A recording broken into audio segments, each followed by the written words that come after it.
Hello everyone. In today's video, we are going to read a heart-touching story titled A Simple Life in a Small Village. This story is not just a piece of fiction, it's a window into peaceful village life, honest relationship, and the beauty of simplicity. Why should you watch this story?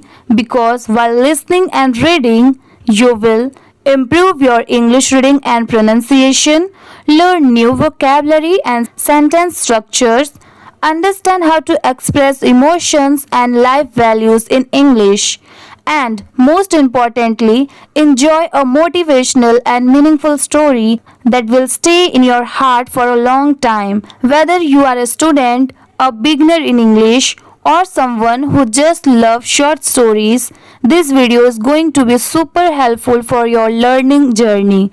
So make sure to watch till the end and don't forget to read aloud with me, because when you read with your eyes and your voice, you remember better. And if you enjoy this video, do give it a like and share it with your friends and subscribe to my channel for more such interesting and easy to understand English stories. So let's begin. Chapter 1, A Simple Life in a Small Village. Far away from the noise and rush of the city, nestled between green hills and open skies, there lay a quiet and peaceful village named Sundarpur. It was a place where time seemed to move slowly. Birds sang sweet songs in the morning, children played in the dusty lanes, and elders sat under banyan trees, sharing stories of the past. Life was not perfect, but it was pure, full of simplicity, kindness, and togetherness. Among the many families who lived there was a humble farmer named Ramu.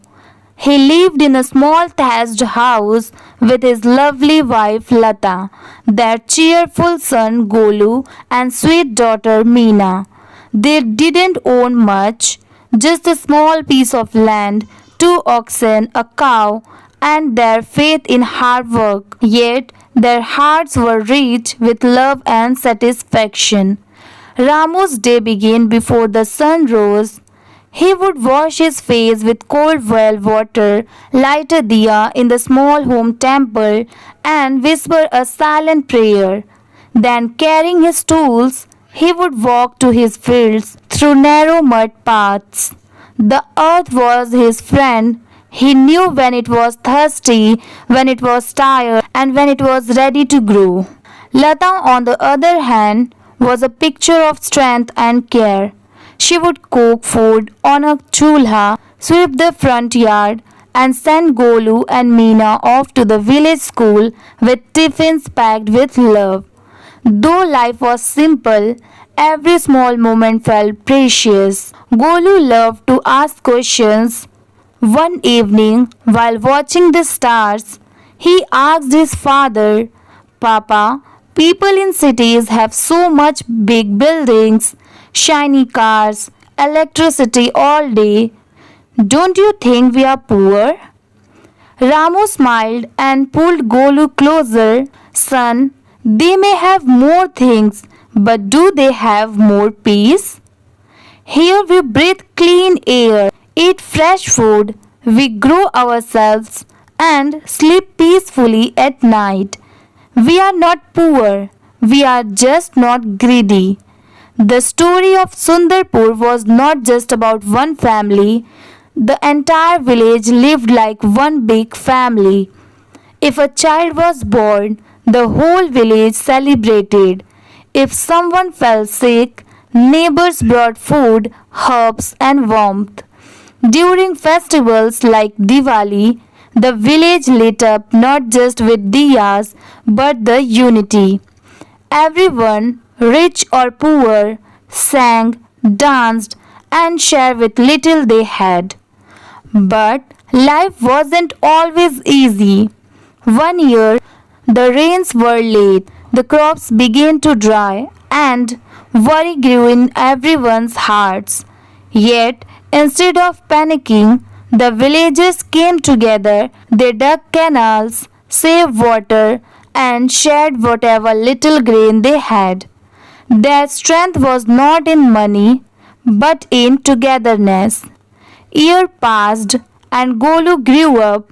He went to the city for higher studies. He saw tall buildings, fast cars, and busy people. But he also saw something missing. People didn't smile at strangers. Neighbors hardly talked, and life felt like a race. One day, after a tiring week in the city, he sat by his hostel window and whispered to himself, I miss Sundarpur, I miss peace. After completing his education, Golu didn't take a high paying job in the city. Instead, he returned to his village with a dream to build a proper school where children could learn not just English and maths but also the values of kindness, honesty, and living close to nature. With the support of the villagers, he opened a small school under a neem tree. It later grew into a proper building with books, chalkboards, and joyful laughter. Golu proved that you don't need to leave your roots to grow. Sometimes the best way to serve the world is to start from your home. Moral of the story: true happiness doesn't come from wealth but from a heart full of peace, love, and contentment. A simple life story lived with honesty and togetherness is more meaningful than a luxurious life without connection. If this story touched your heart, don't forget to like, comment your thoughts and subscribe my channel. This is more than a channel. This is community, a place where every learner has a voice. Keep reading, keep growing and remember your voice matters. Thank you for watching.